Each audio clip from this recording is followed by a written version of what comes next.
Capítulo 10. El 10º mandamiento. No codiciarás la casa de tu prójimo, no codiciarás la mujer de tu prójimo, ni su siervo, ni su sierva, ni su buey, ni su asno, ni cosa alguna que sea de tu prójimo. Éxodo 8 y 17. En el capítulo 12 de Lucas, nuestro Salvador levantó dos señales de peligro. Guardaos de la levadura de los fariseos, que es la hipocresía. Mirad y guardaos de toda avaricia. Lucas 12, 1, 15. El mayor engañador que el diablo tiene en el mundo es el hipócrita, pero el siguiente en importancia es el codicioso, porque la vida del hombre no consiste en la abundancia de los bienes que posee. Lucas 12, 15. Creo que este pecado es más frecuente ahora que nunca antes en la historia del mundo. No tenemos la costumbre de condenarlo como pecado. En su primera epístola a los tesalonicenses, Pablo habla de un manto de codicia, 1 Tesalonicenses 2:5. Los hombres codiciosos usan su codicia como una capa y la llaman frugalidad y previsión. ¿Quién ha oído alguna vez confesarlo como pecado? He oído muchas confesiones, en público y en privado, durante los últimos 40 años, pero nunca he oído a un hombre confesar que era culpable de este pecado. La Biblia no habla de un solo hombre que se haya recuperado de él, y en toda mi experiencia, no recuerdo a muchos que hayan podido librarse de él después de que los había atrapado. Un hombre o una mujer codiciosos generalmente permanecen codiciosos hasta el final. Podemos decir que el deseo codicioso sumió a la raza humana en el pecado. Podemos remontarnos edad tras edad hasta llegar a su origen en el Edén. Cuando Eva vio que el fruto prohibido era bueno para comer y que era apetecible a los ojos, participó de él y Adán con ella. No estaban satisfechos con todo lo que Dios había derramado sobre ellos, sino que codiciaban la sabiduría de los dioses que Satanás les dijo engañosamente que obtendrían comiendo el fruto. Ella vio, deseó y tomó. 3 pasos de la inocencia al pecado. Un mandamiento que busca sería absurdo que una ley como esta se pusiera en cualquier libro de estatutos humano. Nunca podría hacerse cumplir. Los funcionarios de la ley serían incapaces de detectar las infracciones. La conducta externa puede ser regulada, pero los pensamientos y las intenciones de un hombre están fuera del alcance de la ley humana. Pero Dios puede ver detrás de las acciones externas. Puede leer los pensamientos del corazón. Nuestra vida más íntima, invisible al ojo mortal, está al descubierto ante Él. No podemos engañarle con la conformidad externa. Él es capaz de detectar la menor transgresión y defecto, de modo que ningún hombre puede eludir la detección. Dios no se deja engañar por la limpieza exterior de la copa y el plato. Sin duda, tenemos aquí otra prueba de que los 10 mandamientos no son de origen humano, sino que deben ser divinos. Este mandamiento ni siquiera se limitaba en apariencia a acciones visibles como los mandamientos precedentes. Incluso antes de que Cristo viniera y mostrara la amplitud de su alcance espiritual, los hombres tenían un mandamiento que iba más allá de la conducta pública y tocaba las motivaciones mismas de la acción. Prohibía directamente no el acto malo, sino el deseo perverso que impulsaba el acto. Prohibía el mal pensamiento, el deseo ilícito. Pretendía impedir no solo el pecado, sino también el deseo de pecar. A los ojos de Dios, es tan perverso poner los ojos codiciosos en algo que no es nuestro como poner las manos ladronas en ello. ¿Por qué? Porque si el deseo maligno puede ser controlado, no habrá fracaso en la conducta. Los deseos han sido llamados acciones en el huevo. El deseo en el corazón es el primer paso en la serie que termina en la acción. Mata el deseo maligno y evitarás con éxito los malos resultados que seguirían a su eclosión y desarrollo. Más vale prevenir que curar. No debemos limitar la codicia al asunto del dinero. El mandamiento no está limitado de esa manera, dice, no codiciarás nada. Esa palabra cualquier cosa es la que nos condenará.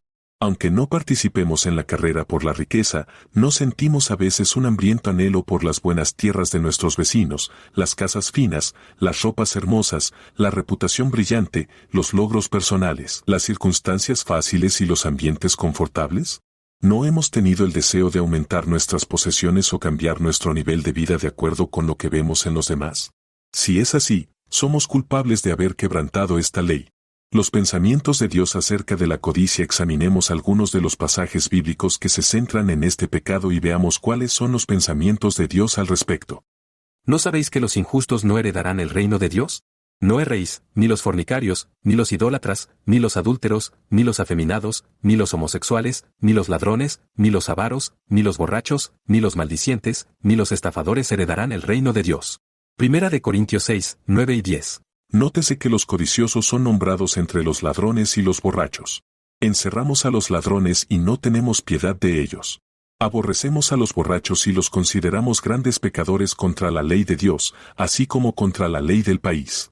Sin embargo, en la Biblia se dice mucho más contra la codicia que contra el robo o la embriaguez. La codicia y el robo son casi como gemelos siameses, a menudo van juntos. De hecho, podríamos añadirles la mentira y convertirlos en un trillizo. La persona codiciosa es un ladrón en la cáscara. El ladrón es una persona codiciosa fuera del cascarón. Dejemos que una persona codiciosa vea algo que desea mucho, dejemos que se le ofrezca una oportunidad de tomarlo. Cuán pronto, como la gallina a punto de salir del cascarón, romperá el cascarón y saldrá en su verdadero carácter de ladrón. La palabra griega traducida codicia significa un deseo desmedido de obtener. Cuando los galos probaron los vinos dulces de Italia, preguntaron de dónde venían y no descansaron hasta haber invadido Italia. Porque esto sabéis, que ningún fornicario, ni inmundo, ni avaro, que además es idólatra, tiene herencia en el reino de Cristo y de Dios. Efesios 5:5. Allí tenemos la misma verdad repetida, pero note que la codicia es llamada idolatría. El hombre codicioso adora a las riquezas, no a Dios. Y considerarás de todo el pueblo varones de virtud, temerosos de Dios, varones de verdad, que aborrezcan la avaricia, y pondrás sobre ellos príncipes de millares, de centenas, de 50 y de 10. Éxodo 6:21, énfasis del autor. ¿No es extraordinario que Jetro, el hombre del desierto, diera este consejo a Moisés? ¿Cómo aprendió a guardarse de la codicia? Hoy honramos a los hombres que son ricos y codiciosos. Los elegimos para cargos en la iglesia y el Estado. A menudo decimos que serán mejores tesoreros solo porque sabemos que son codiciosos. Pero a los ojos de Dios, un hombre codicioso es tan vil y negro como cualquier ladrón o borracho. David dijo: El impío se jacta del deseo de su corazón y bendice al codicioso, a quien aborrece llave, Salmo 10:3. Me temo que muchos que profesan haber desechado la maldad también hablan bien de los codiciosos. El que ama el dinero no se saciará con dinero, ni el que ama la abundancia con el aumento, esto también es vanidad. Cuando los bienes aumentan, aumentan los que los comen, y qué bien hay para sus dueños, sino el contemplarlos con sus ojos. El sueño del siervo es dulce, coma poco o mucho, pero la abundancia del rico no le deja dormir. Hay otro mal grave que he visto bajo el sol, a saber, las riquezas guardadas para sus dueños en perjuicio de ellos. Eclesiastés 5:10-13. ¿No es cierto? ¿Acaso el hombre codicioso nunca está satisfecho con sus posesiones? ¿No son vanidad? ¿Tiene paz de espíritu? ¿Acaso las riquezas egoístas no traen siempre perjuicios? La locura de la codicia se muestra en el siguiente extracto: si vieras a un hombre que tuviera un gran estanque de agua, pero que viviera continuamente sediento, sin permitirse beber ni media gota, por miedo a que disminuyera su estanque, si lo vieras malgastar su tiempo y sus fuerzas en traer más agua a su estanque, siempre sediento, pero siempre con un cubo de agua en la mano, vigilando temprano y tarde para atrapar las gotas de lluvia, abriéndose paso tras cada nube y corriendo con avidez hacia cada fango y lodo, con la esperanza de encontrar agua, y siempre estudiando cómo hacer que cada zanja se vacíe en el estanque, si le vierais encanecer y envejecer en estos afanosos trabajos, y al fin poner fin a una vida cuidadosa y sedienta, cayendo en su propio estanque, ¿no diríais que tal persona no solo era autora de sus propios disgustos, sino que era lo bastante tonta para ser contada entre los idiotas y los locos? Pero por tonto y absurdo que sea este personaje, no representa ni la mitad de las locuras y absurdos disgustos del hombre codicioso. He leído acerca de un millonario en Francia que era un avaro. Para asegurar su riqueza, cavó en su bodega una cueva tan grande y profunda que necesitaba una escalera para bajar a ella. La entrada tenía una puerta con cerradura de resorte. Al cabo de un tiempo, desapareció. Se le buscó, pero no se encontró ni rastro de él. Por fin se vendió la casa, y el comprador descubrió esta puerta en el sótano. La abrió, bajó y encontró al avaro muerto en el suelo, en medio de sus riquezas. La puerta debió de cerrarse accidentalmente tras él, y pereció miserablemente. Porque los que quieren enriquecerse caen en tentación y lazo, y en muchas codicias necias y dañosas que hunden a los hombres en destrucción y perdición. Primera de Timoteo 6:9. La Biblia habla del engaño de dos cosas: el engaño del pecado y el engaño de las riquezas, Hebreos 3:13, Marcos 4:19. Las riquezas son como un espejismo en el desierto, que tiene toda la apariencia de satisfacer y atrae al viajero con la promesa de agua y sombra, pero solo malgasta sus fuerzas en el esfuerzo por alcanzarlo. Del mismo modo, las riquezas nunca satisfacen, perseguirlas es siempre una trampa. Lot codiciaba las ricas llanuras de Sodoma, ¿y qué ganó? Después de pasar 20 años en aquella ciudad perversa, tuvo que huir para salvar la vida, dejando atrás todas sus riquezas. ¿De qué le sirvieron a Judas las 30 monedas de plata, Mateo 26:15 y 27:3? ¿No fueron una trampa? Piensa en Balaam. Generalmente se le considera un falso profeta, pero no encuentro que ninguna de sus profecías de las que se tiene constancia no sea cierta, se han cumplido literalmente. Hasta cierto punto, su carácter brilló magníficamente, pero el diablo finalmente lo venció por codicia. Pasó por encima de una corona celestial por las riquezas y honores que Balac le prometió, Números 22:37, Judas 11. Su rostro estaba puesto hacia Dios, pero retrocedió hacia el infierno. Quiso morir la muerte de los justos, pero no vivió la vida de los justos. Es triste ver a tantos que conocen a Dios pero pierden todo por las riquezas. Luego considere el caso de Giesi, quien fue ahogado en destrucción y perdición por la codicia. Obtuvo de Naamán más de lo que pidió, pero también obtuvo la lepra de Naamán. Piensa cómo perdió la amistad de su amo, Eliseo, el hombre de Dios. Pero Giesi, criado de Eliseo, varón de Dios, dijo, he aquí que mi señor ha perdonado a Naamán, este sirio, no recibiendo de sus manos lo que traía. Vive el Señor, que yo correré tras él y tomaré algo de él. Entonces Giesi siguió a Naamán. Y viendo Naamán que corría tras él, bajó del carro a su encuentro y le dijo, ¿no hay paz? Y él respondió, paz. Mi señor me ha enviado, diciendo, he aquí ahora han venido a mí del monte de Efraín 2 jóvenes de los hijos de los profetas, te ruego que les des 1 talento de plata y 2 mudas de vestidos. Y Naamán dijo, si quieres toma 2 talentos.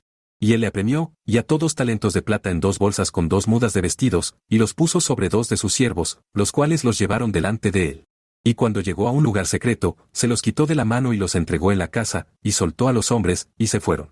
Pero cuando él entró y estuvo delante de su señor, Eliseo le dijo, ¿de dónde vienes, Giesi? Y él respondió, tu siervo no ha ido a ninguna parte. Entonces él le dijo, ¿no se fue mi corazón contigo cuando el hombre volvió de su carro a tu encuentro?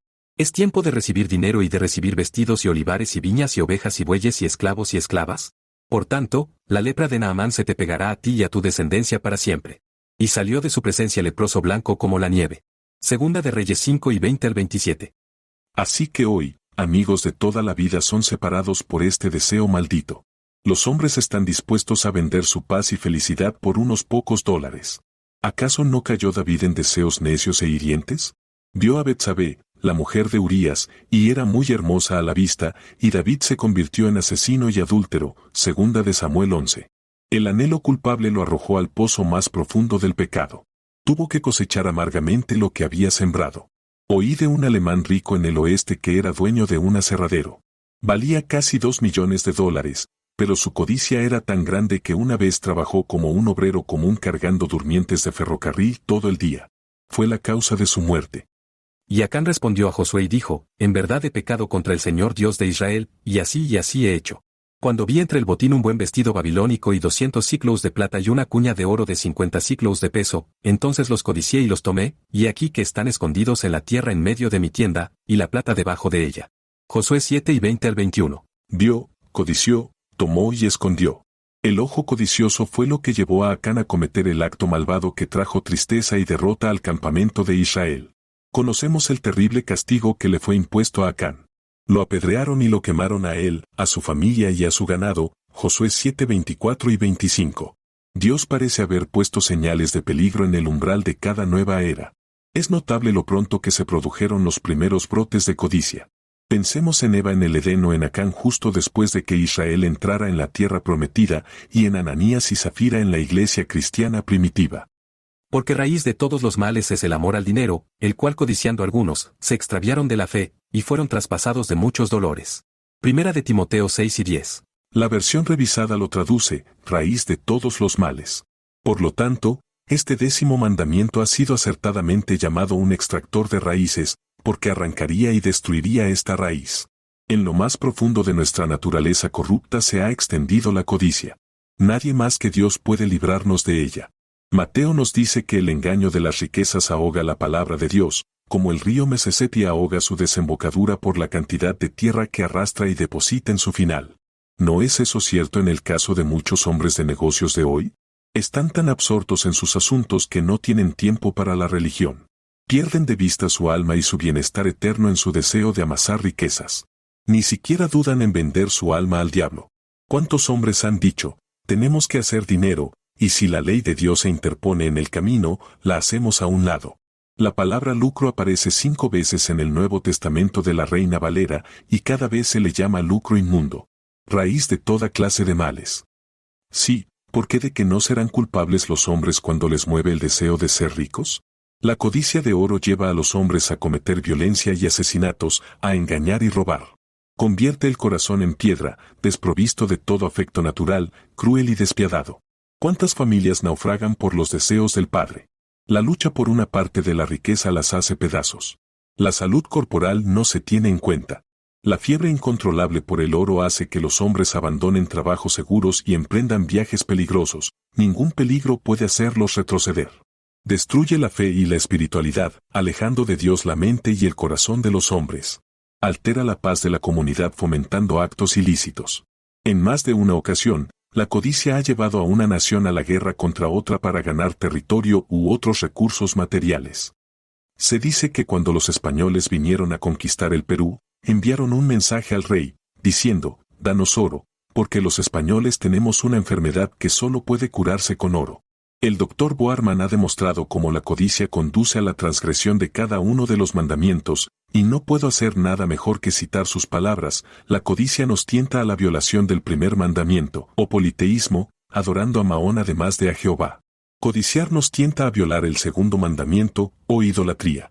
El apóstol Pablo identifica expresamente al codicioso y al idólatra, codicia, la cual es idolatría.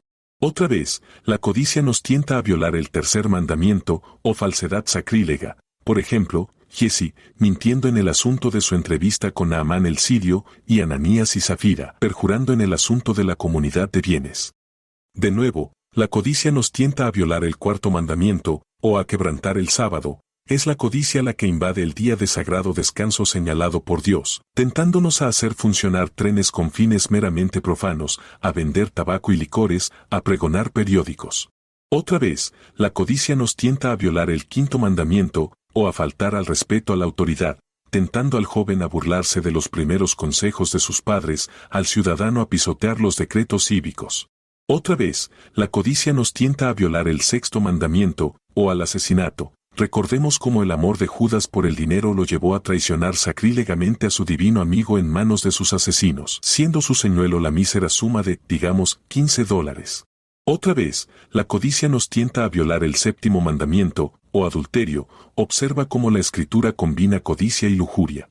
De nuevo, la codicia nos tienta a violar el octavo mandamiento, o robo. Recuerda cómo tentó a Acán a robar un hermoso manto babilónico, y 200 siclos de plata, y una cuña de oro de 50 siclos de peso. Otra vez, la codicia nos tienta a violar el noveno mandamiento, o a dar falso testimonio contra nuestro prójimo. Recordemos cómo la codicia de Acab instigó a su esposa Jezabel a emplear a hijos de Belial para que dieran un testimonio blasfemo y fatal contra Nabot, diciendo, tú maldeciste a Dios y al rey. ¿Cómo vencerme? Preguntas cómo debes echar de tu corazón este espíritu inmundo. Creo que puedo decírtelo. En primer lugar, decídete que por la gracia de Dios vencerás al espíritu de egoísmo. Debes vencerlo, o él te vencerá a ti.